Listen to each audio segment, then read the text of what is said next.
प्रिय दोस्तों, संध्या काल की इस जीवन दर्शन यात्रा के संवाद में आपका सहर्ष स्वागत है।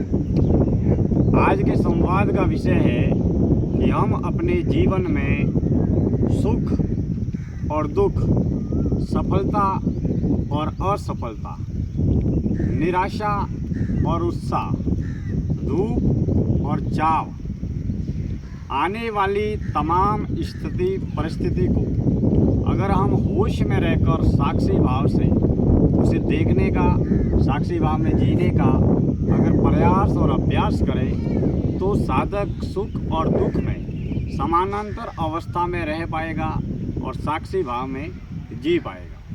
क्योंकि मित्रों, जीवन में जो भी दुख आता है वह दुख भी स्थायी रूप से नहीं होता है, क्षणभंगुर होता है। और जीवन में जो सुख या सफलता आती है वो भी स्थिर स्थायी रूप से नहीं होती है, अस्थायी रूप से होती है, अर्थात क्षणभंगुर होती है। सुख और दुख, सफलता, असफलता, निराशा और उत्साह, तमाम तरीके की यात्राएं जीवन में क्षणभंगुर है, अस्थिर है और अस्थायी। सच्चे अर्थों में देखें तो संसार, जन्म और ये जीवन संपूर्ण रूप से अस्थायी है। लेकिन प्रायोगिक, व्यवहारिक, सामाजिक तल पर अगर हम देखें तो हमें खुशी के अवसर पर, सुख और सफलता के अवसर पर अवश्य उस हंसी को, खुशी को, उत्साह को, सफलता को, उपलब्धि का उत्सव जरूर मनाना चाहिए और खुशी का और उस सफलता का आनंद भी जरूर लेना चाहिए। लेकिन जब जीवन में दुख, असफलता, निराशा या डर जब भी जीवन में आता है तब हम हमेशा दुखी होते हैं, निराश होते हैं, उदास होते हैं, मायूस होते हैं। लेकिन मित्रों, उस समय को भी हमें अस्थिर, क्षणभंगुर अवस्था में देखने का और जीने का प्रयास या अभ्यास करना चाहिए।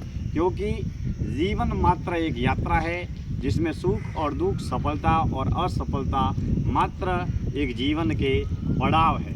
अगर हमारा सुख और दुख, सफलता और असफलता, धूप और छाया, उससे किसी भी प्रकार का मोह, आसक्ति या अहंकार नहीं है तो हम सम्यक अवस्था में, साक्षी अवस्था में और होश की अवस्था में मात्र एक नाटक या अभिनय की तरह ही उसे देख पाएंगे। दोस्तों, जीवन में आने वाली हर परिस्थिति का अभिनय करते रहने का अभ्यास अवश्य सीखना चाहिए। क्योंकि जीवन में अगर हमारे घर, परिवार, समाज, संसार में जब जैसे किसी भी घर में कोई विवाह होता है या कोई ऐसा सुख, सफलता या उपलब्धि हम प्राप्त करते हैं या कोई बहुत बड़ा पुरस्कार प्राप्त करते हैं तो मित्रों, उस समय ऐसा नहीं कि हम मायूस हो, निराश हो।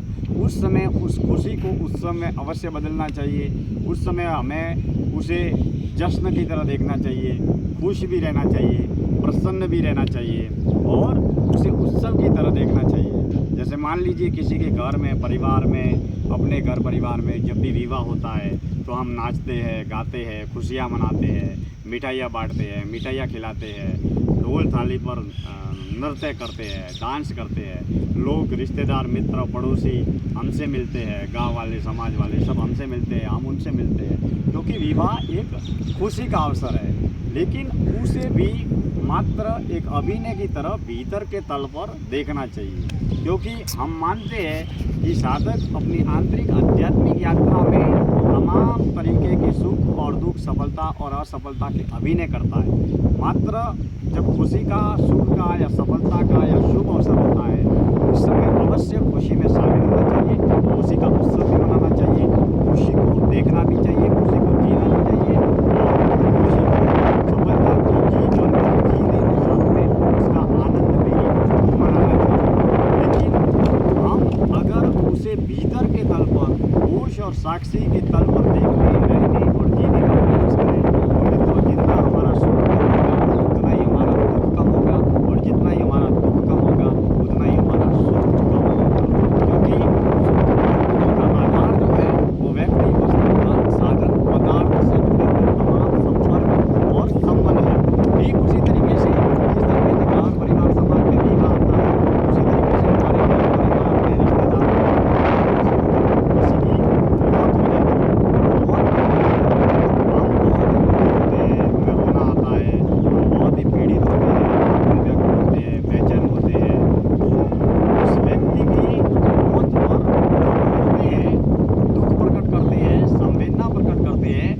व्यक्ति के न होने का दुख हम रो कर या मायूस होकर जमाने के सामने जाहिर करते हैं। तो मित्रों, दुख की अवस्था को एक रूप से रहकर साक्षी भाव के सामने सुख आ रहा है या दुख आ रहा है, उसे बस दुखी हो रहा हूँ और अभी मैं दुखी हो रहा हूँ, दुखी मैं इससे हो रहा हूँ और सुखी मैं इससे हो रहा हूँ, दुखी मैं तब तक रहूँगा और सुखी मैं तब तक रहूँगा।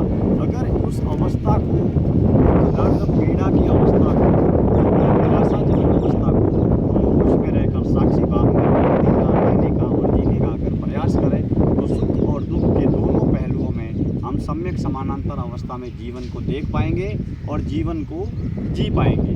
जैसे मान लीजिए किसी के घर परिवार समाज में किसी की मौत हो जाती है, तो मौत के वक्त हमें रोना आएगा ही आएगा, और मौत के वक्त अगर रोना नहीं आता है तो भी हमें रोना आवश्यक है, क्योंकि उस समय दाह संस्कार में, अंतिम यात्रा में और मरने के बाद में जितने भी सामाजिक विधि विधान होते हैं, उस समय रोना आता है तो भी रोना है, और रोना अगर भीतर से नहीं आता है तो भी मायूस होने का, रोने का, दुखी होने का अभिनय हमें करना ही करना है, क्योंकि उस समय दुखी होने का, पीड़ित होने का और रोने का अभिनय हमें करना है। तो ठीक उसी तरीके से सुख और दुख जीवन में निष्काम कर्म योग को कर्तव्य भाव के साथ में साधते हुए हमें सुख और दुख को जीवन में आते वक्त होश में रहकर साक्षी भाव से देखना चाहिए। यह बात अवश्य है कि हम सुख के समय सुखी होंगे और दुख के समय दुखी होंगे। हमारे ही घर परिवार में किसी की अगर मौत होगी तो बेशक बतौर हम दुखी होंगे, हम रोने लगेंगे।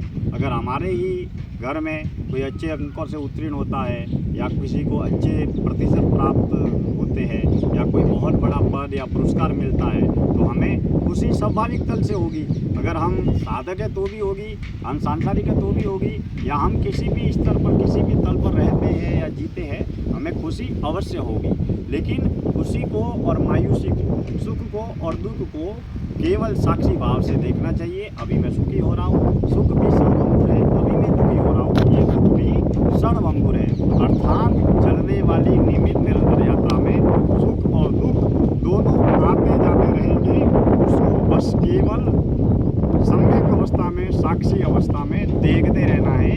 सुख और दुख महत्वपूर्ण नहीं है, सफलता और असफलता महत्वपूर्ण नहीं है। सबसे महत्वपूर्ण है वो है जीवन की गति होना, जीवन की प्रगति होना, नियमित निरंतर यात्रा करना और जीवन को जी भरकर जीना। इस पल को, इस क्षण को, वर्तमान अवस्था में जी भरकर जीने की यात्रा ही साक्षी भाव में होश में रहने और जीने